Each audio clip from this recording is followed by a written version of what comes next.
Good afternoon, everyone. Vladimir, let me start by paying tribute to you and to the Ukrainian people. You are fighting not just for Ukraine, but for the freedom and security that is cherished by the British people and by all Europeans every single day.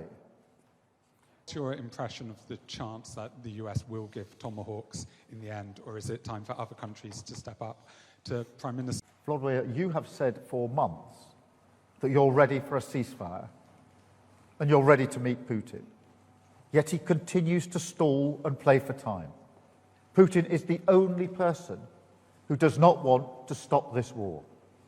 His strikes on civilians this week made that crystal clear once again, targeting energy infrastructure ahead of winter, hitting young children in their nursery, claiming the lives in Keir of a 12-year girl and a 6-month-old baby.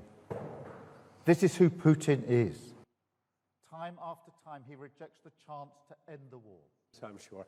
AMP, or in good Dutch. Sorry, I thought it was to reply on what was... First, we will act to take Russian oil and gas off the global market. Last week, the UK became the first country to sanction all of Russia's oil majors. On Wednesday, the US acted decisively to join us, together with further sanctions from the EU. And we're choking off funding for Russia's war machine. What you were asked for. No. My apologies. Sorry, of course. No. Danmarks Radio. Yeah. No.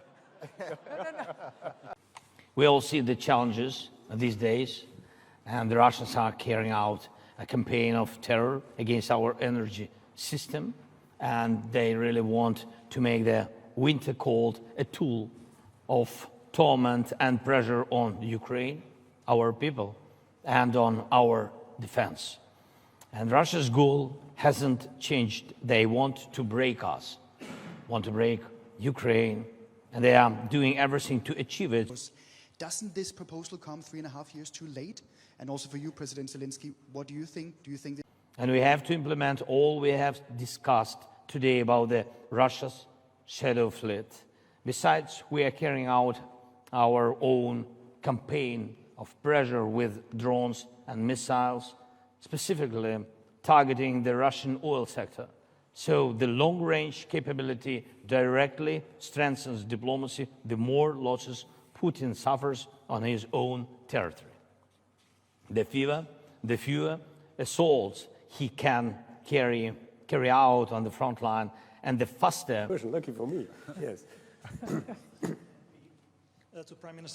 In Ukraine, Putin is gaining little ground on the battlefield. And where there are marginal gains, they are coming at a huge price.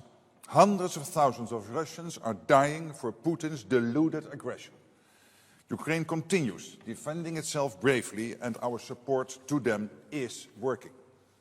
The truth is that Putin is running out of money, troops and ideas.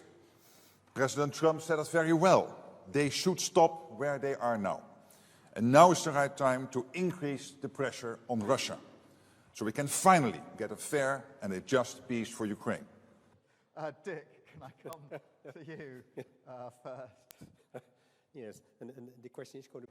The only way to persuade Putin to engage in serious talks is to increase economic pressure on Russia and our support for Ukraine. This week, important measures were taken in the EU and the US, and coordination for further steps we could take is necessary. First of all, on sanctions. It would be good if the EU were to copy the US-UK sanctions against Lukoil and Rosneft. We must also do more to dismantle the shadow fleet systems, and the Netherlands will take its part when it comes to the North Sea.